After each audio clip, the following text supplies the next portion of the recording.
Good evening, friends, sisters and brothers in Christ. It is a great pleasure to me to be here today at this enlightening moment by Plenitude. As it was explained before, we start with a reading of Our Daily Bread, a book dictated by the benefactor Emmanuel, written by Francisco Xavier.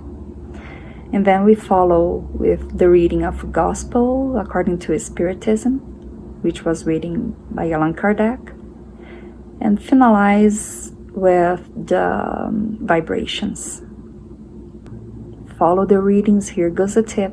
You can find them on the internet. All the books written by Allan Kardec are available on the website kardecpedia.com. So let's start with the reading of Our Daily Bread, Chapter 5, Salaries. Be content with your pay. John the Baptist, the Gospel of Luke, Chapter 3, Versicle 14.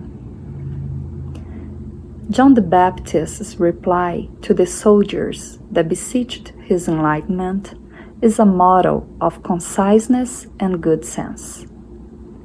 Many people get lost through inextricable labyrinths by virtue of deficient comprehension regarding problems of compensation in common life.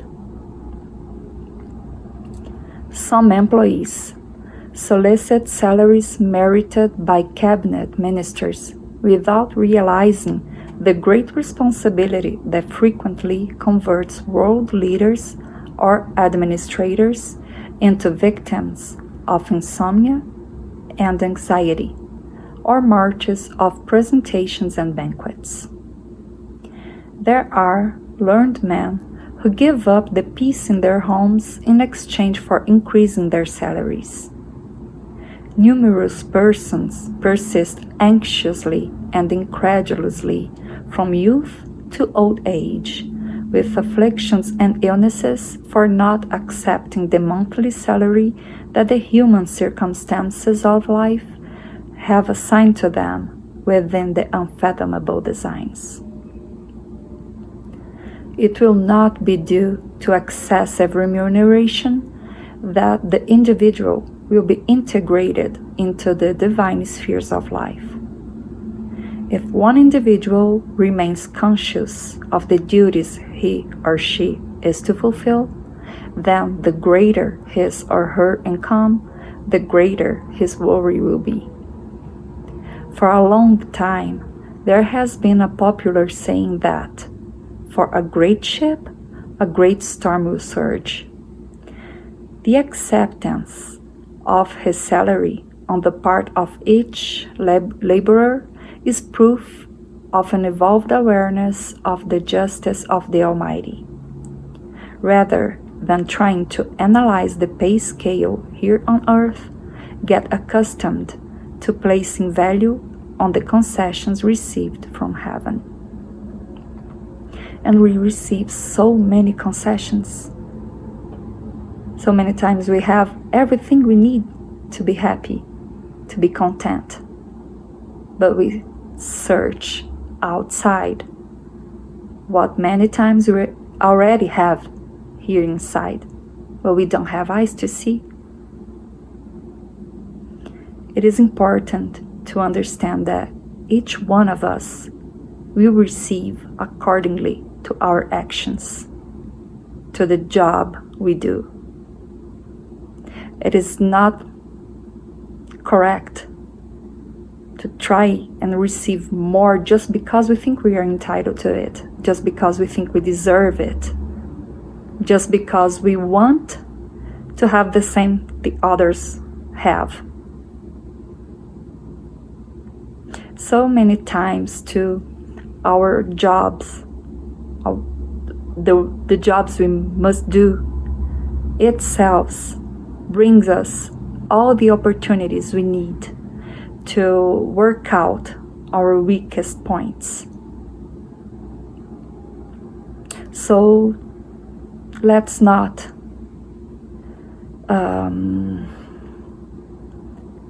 make of this search for more a menace to the peace in our homes.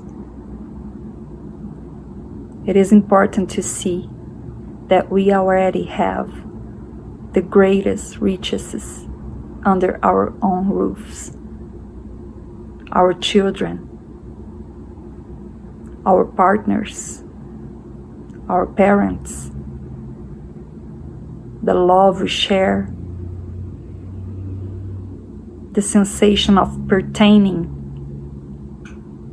This is greater than anything. A huge salary will not grant us higher spheres on life, their spiritual life. What will grant us higher spheres is how we do our works, our jobs. How much love do we put to have it done? And how we understand what we do have, what we must do, and how much we deserve as compensation. Now we follow with the reading of the Gospel according to Spiritism by Allan Kardec. It is also chapter 5, paragraph 3, the Justice of Afflictions. The compensation promised by Jesus to the afflicted of this earth can only be effected in a future life. Without the certainty of this future, these maxims would be a contradiction. Still more, they would be a decoy. Even with this certainty, it is difficult to understand the convenience of suffering in order to be happy. It is said that it is to acquire greater merit. But then we ask, why do some suffer more than others? Why are some born in misery and others in opulence without having done anything to justify the situation? Why is it that some never manage to achieve anything, while for others everything seems to smile? Yet, what is even less understandable is why benefits and misfortunes are divided so unequally between vice and virtue.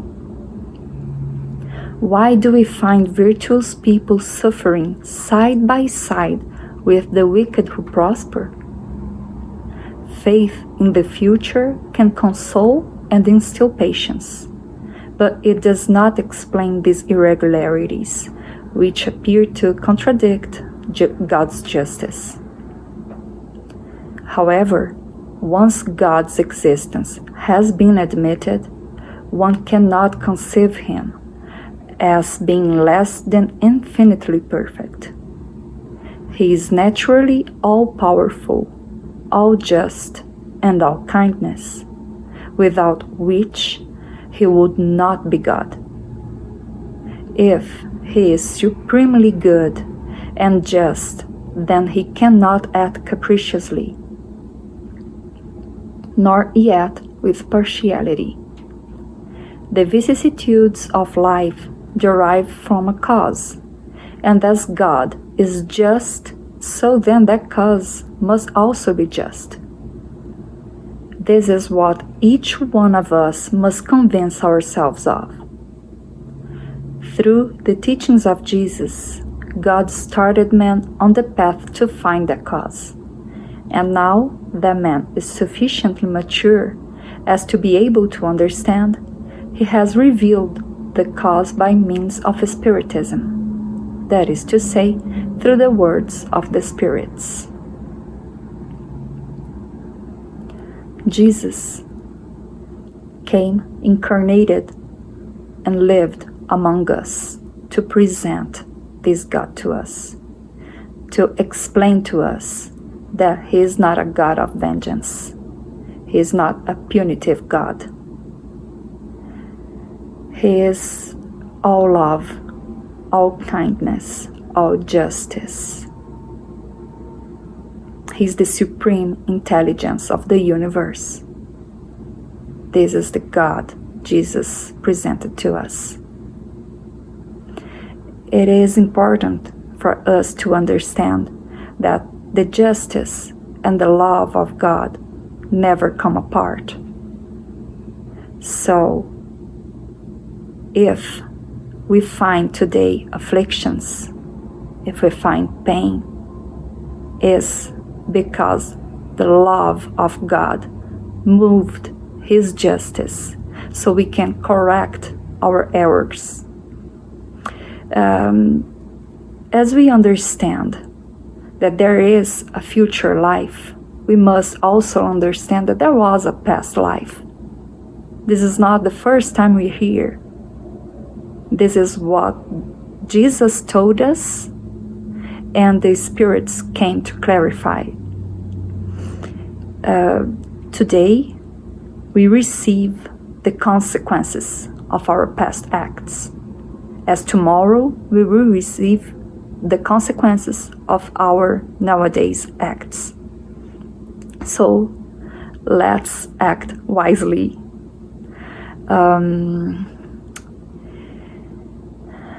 Now, mankind has achieved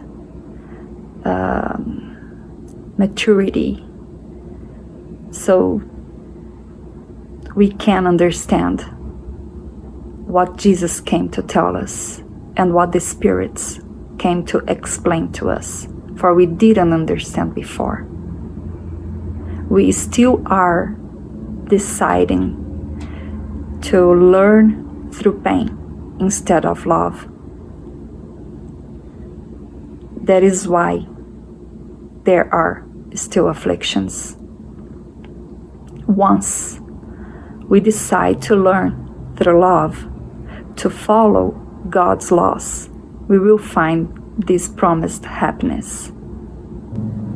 And at this moment, after these inspiring readings and a few reflections, I invite all of you to find a comfortable position, to close your eyes if you wish, to breathe deeply and slowly, and to relax. Let us open our hearts, making shine the light that each one of us have, and we all have. Let us imagine this light expanding. Let us visualize our lights expanding. It doesn't matter how intense and bright our lights are, for we know that even a little light is able to cast away the complete darkness. So let's make it shine as bright as we can. Now, our lights embrace our homes, shine through our streets, reach our neighborhoods, our cities, states, countries, continents, until it is capable to involve the entire Earth, this beautiful planet which serves us as home and school. And our lights are carrying sentiments of love, of peace, comfort, and encouragement. May our lights bring love to our family members and friends, also to those that are a stranger to us, but they are brothers and sisters in Christ. May they be incarnated or not. To those that are feeling abandoned, lonely, may it bring comfort to those who suffer, of the body or the soul. May it bring encouragement to those who help others, who take care of the sick and the hungry, so they know that they are not alone.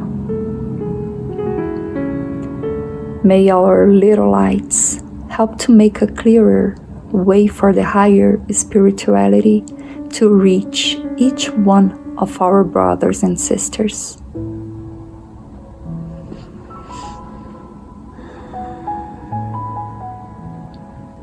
Now that we donated our light and our love, understanding that it is given that we receive the most, we take the opportunity that we still have our hearts open to ask.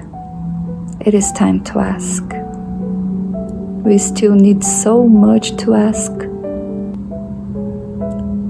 And asking, we receive from our mentors and the good spirits all the good energies we may need.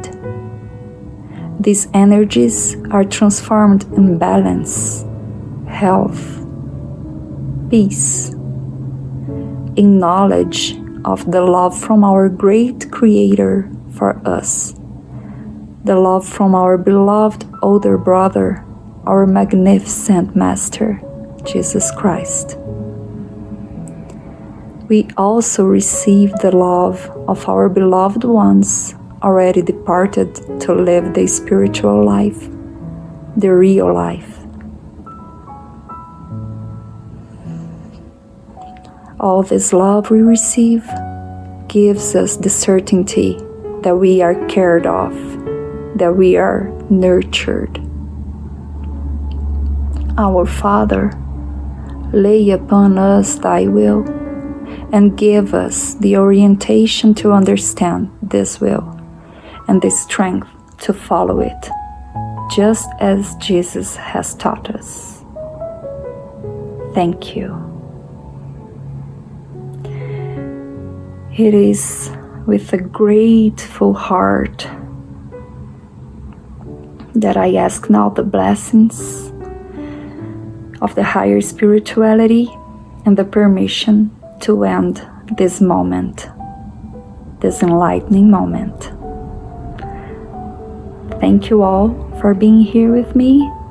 I hope to see you all next time.